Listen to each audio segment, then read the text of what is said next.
Reality TV has always pushed boundaries, but nothing compared to the audacity of Kid Nation. Producers imagined a world where 40 kids, ages 8 to 15, were left alone in a New Mexico ghost town. No parents, no teachers, just cameras and a distant host. The premise, 40 kids, 40 days, a world without adults. It promised a raw look at a society built by children but quickly spiraled into chaos. Kid Nation was instantly controversial, raising questions about empowerment versus exploitation. Was it a bold experiment or just televised child endangerment? Today we revisit Bonanza City to uncover the wild, unsettling story of Kid Nation. We'll explore its origins, the drama that unfolded, and the backlash that followed. This wasn't just another reality show, it was a cultural flashpoint that forced us to question the very nature of entertainment. Kid Nation was inspired by the dark themes of Lord of the Flies, but producers claimed they wanted something more hopeful. They pitched it as a chance for kids to prove themselves, to build a better society than adults ever could. The casting was deliberate: 40 kids from diverse backgrounds, each chosen to spark drama or cooperation. Parents signed complex waivers, trusting CBS with their children for 40 days in the desert, a decision that drew immediate criticism. Bonanza Creek Ranch, a real ghost town, was retrofitted with only the bare essentials. The kids would cook, clean, and govern themselves, with only a loose framework provided by producers. The stage was set for a real-life social experiment, with the world watching to see if kids could succeed where adults often fail. The show's optimism masked the risks: emotional distress, physical danger, and the unknowns of child-led society. Kid Nation was reality TV's most ambitious and controversial experiment. Arriving in Bonanza City, the kids faced the daunting task of building a society from scratch. Guided by a town journal, they elected a 4-person town council to lead. The 40 kids were split into 4 color-coded districts, each with its own bunkhouse and identity. Jobs were assigned: cooks, merchants, laborers, and the privileged upper class, mirroring adult social hierarchies. The town council wielded real power, making decisions that shaped daily life and sparked instant rivalries. The rigid class system bred both teamwork and resentment, as some enjoyed perks while others did the dirty work. The kids quickly learned about privilege, responsibility, and the sting of inequality. The initial excitement faded as the realities of leadership, labor, and social division set in. Bonanza City became a microcosm of society, complete with power struggles and class conflict. The experiment was underway, and the drama was just beginning. Life in Bonanza City was grueling: endless chores, primitive conditions, and constant hunger. Laborers hauled water and cleaned outhouses, cooks struggled to feed 40 kids with basic rations. To motivate them, producers staged weekly challenges between districts with high-stakes rewards like pizza or a trip to a water park. The ultimate prize, a $20,000 Gold Star, awarded to the most valuable player each week. The Gold Star turned teamwork into competition, fueling ambition and jealousy. Kids balanced survival with the lure of individual glory, creating tension and alliances. The system forced them to choose between helping the group and looking out for themselves. Every week brought new drama, as the promise of reward clashed with the reality of hardship. Kid Nation's structure was a pressure cooker, testing character, resilience, and the limits of childhood. The stakes were real, and the consequences unforgettable. The dream of a kid-run utopia quickly crumbled under the weight of hunger and homesickness.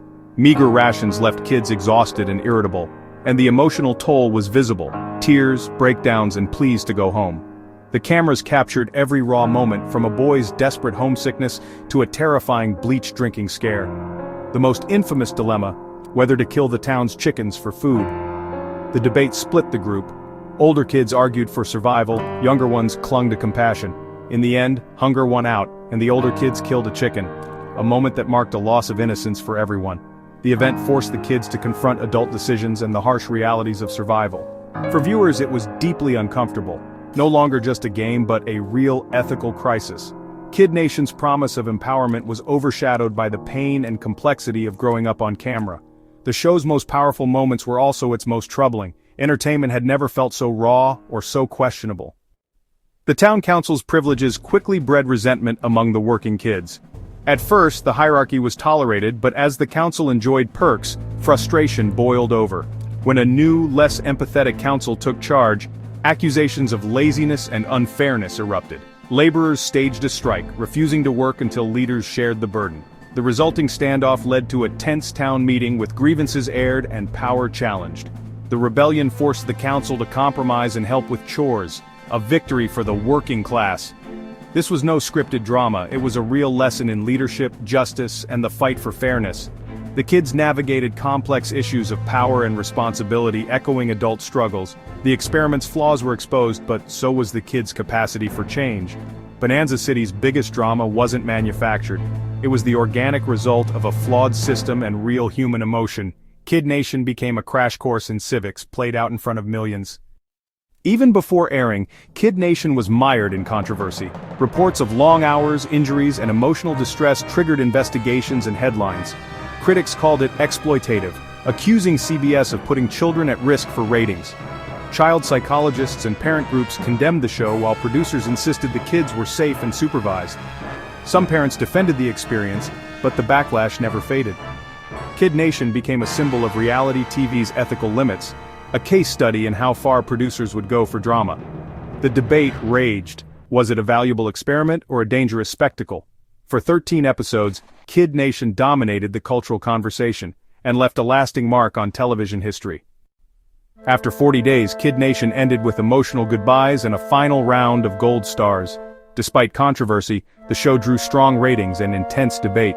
Plans for a second season were scrapped as criticism and legal scrutiny mounted. Kid Nation became a cautionary tale, proof that some lines shouldn't be crossed, even for ratings. For the 40 kids, the experience was unforgettable. Some recall pride, others discomfort. The show's legacy is complicated. A fascinating look at childhood society, but also a warning about the costs of entertainment. Networks became more cautious, and reality TV involving children changed forever. Bonanza City faded into history, but the questions it raised still haunt the industry. Kid Nation remains a benchmark for what reality TV should and shouldn't be. Its story is a reminder that ambition without ethics can leave lasting scars. Kid Nation was a cultural Rorschach test, empowering to some, exploitative to others. Its real legacy lies in the questions it forced us to ask about entertainment and ethics. The show's engineered drama exposed the fine line between observation and manipulation. Kid Nation proved there are limits to what audiences and networks will tolerate. Today, reality shows with children are far more regulated, a direct result of Kid Nation's fallout. The show's failure was a victory for more responsible television. Kid Nation stands as a cautionary tale, a wild, unforgettable disaster that changed the rules of reality TV. It pushed boundaries too far, and in doing so, showed us where those boundaries should be.